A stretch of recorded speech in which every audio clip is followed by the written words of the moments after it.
Ginecot Rivera, que nos acompaña desde la Universidad Autónoma de Nuevo León, México, y que nos hablará sobre el heteropatriarcado como factor disruptor en la cultura de la paz, una aproximación desde las nuevas masculinidades. Cuando quiera, Ivette. Hola, ¿qué tal a todos? Un gusto saludarlos. Buenas tardes en España, muy buen día todavía aquí en México. Bueno, evidentemente para mí es un honor estar aquí. Por supuesto que es un gusto enorme siempre ver a personas tan queridas como la doctora Figueruelo, la doctora Mercedes, que son mis maestras académicas y de vida, personas a las que quiero con todo el corazón. Ver también por aquí al doctor Juan Manuel, a la doctora Judith, bueno, pues es un gusto. Y bueno, recordando que no se puede de otra manera, recordando hace 3 años que estábamos por allá en Salamanca precisamente disfrutando de esta fiesta académica. Bueno, el tema el que voy a tratar de desarrollar va en función de un concepto que, si bien es cierto que es el heteropatriarcado, establece una especie de supremacía desde la perspectiva de la cultura patriarcal, donde se privilegia todo lo relativo al género masculino, y aparte viene también de la mano, viene con una unión respecto a esta supremacía también que en todo caso debería de existir de las relaciones heterosexuales como modelos aceptados o como modelos formales en una sociedad. Entendido esta estructura que finalmente, por supuesto, es el resultado de una historia de pensamientos críticos donde el tema moral o el tema axiológico, más bien en los temas morales vienen llenos de elementos axiológicos, donde también se ven los extremos de lo bueno, lo malo, lo correcto, lo incorrecto, lo moral, lo inmoral. Cuando tocamos estos elementos y se hacen, permean en la sociedad a partir de una socialización difusa, continua, que va poco a poco cayendo en la psique, o que va generando una lógica en la psique social, cuando al final se consigue este efecto, pues lo que se hace es que admitimos estas ideas como las correctas, admitimos estas ideas como un deber, pero no como un deber obligado como tal, sino como el deber ser. Y eso finalmente, por supuesto, nos obliga a entender estos conceptos como una naturalización, es decir, están naturalizados ya en la psique social como un elemento necesario. ¿Y qué pasa cuando esto sucede? Pues que evidentemente los aspectos de la dominación o estas diferencias que se pueden empezar a dar con respecto a los diferentes modelos o los diferentes roles de género que se desarrollan, pues se invisibilizan, porque ya está tan normalizado en el contexto social que estas diferencias no se toman en consideración, se empiezan a naturalizar, las empezamos a reproducir y finalmente estos modelos tienen una, digamos, eficacia en el sentido de que entendemos que así es como debe de ser. Esta dominación y esta instauración evidentemente van a generar conflictos cuando hay otros modelos. Cuando hay modelos que rompen esta estructura que ya tenemos como, digamos, una especie como un status quo, donde todos estamos perfectamente alienados, estamos perfectamente ubicados en este contexto, cuando hay otros elementos que rompen esta idea, por supuesto, van a generar conflictos. Esos conflictos pueden ser a nivel personal, pueden ser a nivel familiar o pueden ser a nivel social. ¿Y cuándo van a generar esos conflictos? Cuando estos modelos evidentemente no cumplen los elementos socialmente aceptados y que previamente han estado ya naturalizados. Se podría entonces decir que son los nuevos modelos los que van precisamente a irrumpir como disruptor de la calma o de la paz social, o son más bien estos nuevos modelos los que finalmente, a través de la luz de la nueva cultura de la paz o de la cultura de la paz, y también a partir de los valores constitucionales de libertad, de igualdad, de no discriminación, vamos a entender que estos nuevos modelos quizá ahora puedan tener incluso más la protección o vayan más aparejados a la estructura del deber ser en comparación a otros que lo que finalmente, aunque si lo tenemos ya socialmente bastante adaptados, excluyen a otros modelos. Y cuando hay una exclusión de otros modelos, como repito, van a producir violencia, tendremos que analizar actualmente a la luz del derecho y a la luz de la cultura de la paz cuál de estos dos modelos finalmente están cumpliendo con el efecto o con esa meta, ese telos de alcanzar una paz social en ausencia de la violencia.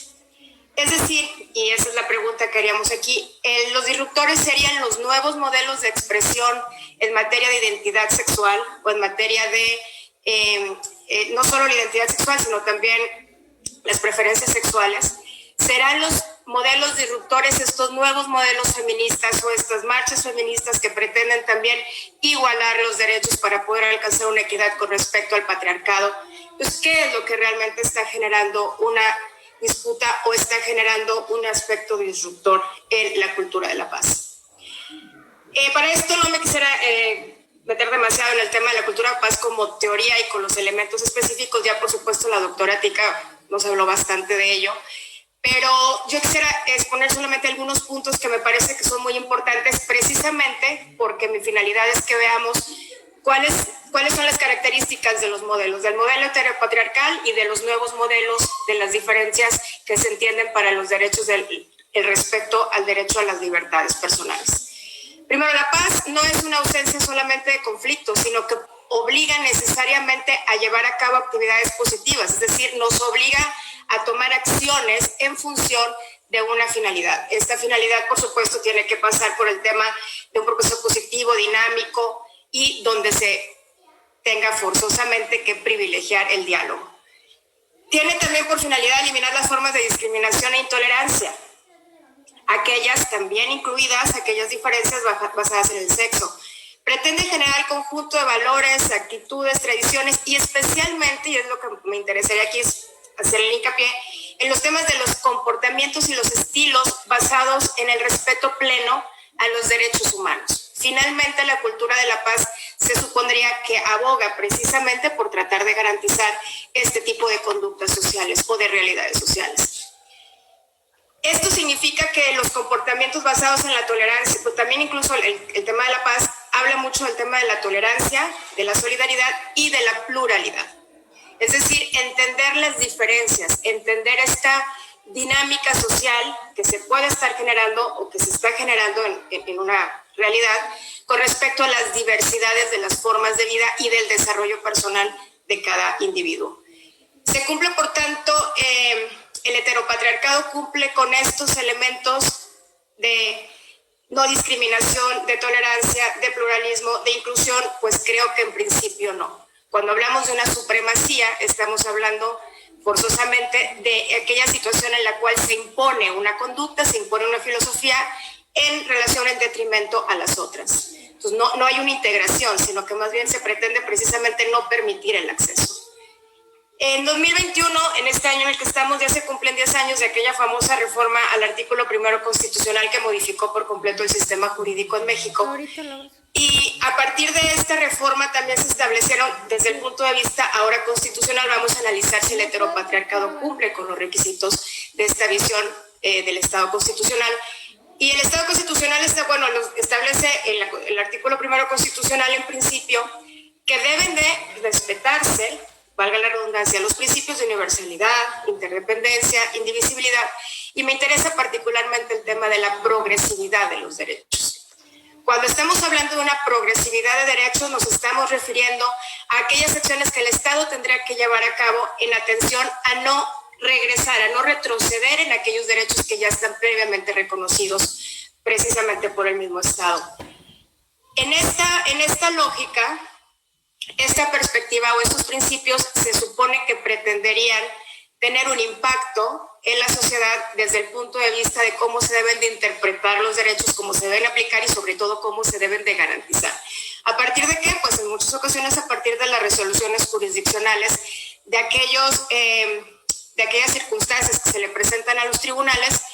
Y luego podemos, a partir de estas circunstancias que son casos prácticos, podemos ver cuál es el criterio que está tomando la Suprema Corte de Justicia precisamente en función de los derechos fundamentales y muy en particular, que es el tema que nos importa, en los temas de la diversidad en cuanto a la identidad sexual o a las preferencias sexuales.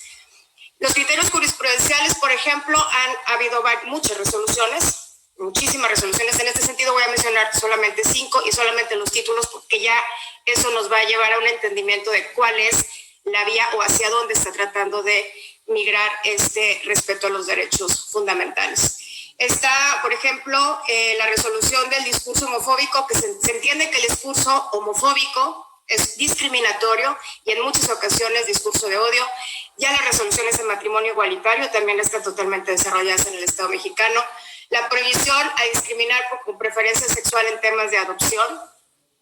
El concubinato también, que ya tiene una aceptación y un reconocimiento desde el punto de vista constitucional para el acceso a esta figura familiar para las personas que tienen preferencias sexuales homosexuales, y el derecho humano a la igualdad jurídica, que creo que en todo caso sería un elemento básico que tendremos que analizar para observar, vuelvo a repetir, que no se nos olvide cuál es la discusión original, si el heteropatriarcado cumple o no cumple con los estándares que actualmente el nuevo modelo constitucional basado en los derechos humanos está tratando de, por lo menos, permear, no voy a decir imponer, pero por lo menos permear en la sociedad. Estas sentencias, entonces, como les digo, pretenden generar, a partir de este Estado de Derecho, un nuevo paradigma en el sentido de la ampliación de los derechos humanos. Por eso me es muy importante tocar el tema particular de la progresividad de estos derechos. La expresión de la dignidad humana, de los derechos, de las libertades, particularmente el libre desarrollo de la personalidad, considero que es precisamente de los derechos más violentados cuando analizamos las conductas sociales desde la perspectiva del heteropatriarcado. Perdón, Iván, que la interrumpa un segundito. Ya nos hemos pasado un poquito del tiempo, se lo digo para que vaya más o menos concluyendo, ¿vale? En 2 minutitos. No, al contrario, muchas gracias. Esto es la perspectiva respecto al tema de esta supremacía de la digamos, heterosexual en el fondo en la implementación de este modelo como el correcto. Ahora, el otro tema que también es muy importante aquí, que es el patriarcado como tal, pero bueno, lo cual también ya se ha hablado mucho, también se puede analizar, y mucho me interesaba también darle un nuevo enfoque a este concepto de heteropatriarcado para hablar, por ejemplo, de este concepto que me parece muy interesante, que es la misoginia femenina. Es decir, cómo finalmente en algunas ocasiones las mujeres precisamente son, o eso se dice, o así se estudia, o así hay estudios que lo promueven, como que las mujeres fueran aquellas que precisamente por ser las que tienen el rol de la educación dentro de la casa, por el tema del género como está estructurado, finalmente las mujeres son aquellas que siguen transmitiendo el machismo en la cultura, en las culturas familiares. Lo que a veces se nos escapa mencionar es que no puede ser de otra manera, porque precisamente las mujeres están criadas, estamos criadas en este contexto patriarcal. Entonces lo único que hacemos es estar repitiendo modelos, y la única manera, y con eso me gustaría terminar, la única manera en la que podamos romper estos vicios culturales que finalmente, como digo, tienen un impacto en el ámbito jurídico y un impacto muy importante, son a través de la educación. Y cuando vemos que hay gobiernos que lo que hacen es limitar las políticas públicas, limitar el presupuesto para la generación de programas que vayan enfocados en una política pública de igualdad, de reivindicación de derechos, porque aquí no se trata de estar hombres contra mujeres, se trata de buscar una equidad entre los dos géneros, se trata de que ambos alcancen una situación de disfrute de derechos, no es un tema de encono. Entonces, cuando no se le aplican a partir de una perspectiva de discriminaciones positivas, que las mujeres puedan alcanzar un mismo nivel de igualdad y que se promueva a través del presupuesto, pues estamos hablando que desgraciadamente el éxito a partir por lo menos de la política pública de la educación, y que ahora permee una nueva conceptualización, pues la verdad es que se ve un poco complicado y un poco complejo. Y bueno, pues disculpe si me adelanté mucho en el tiempo. Muchas gracias.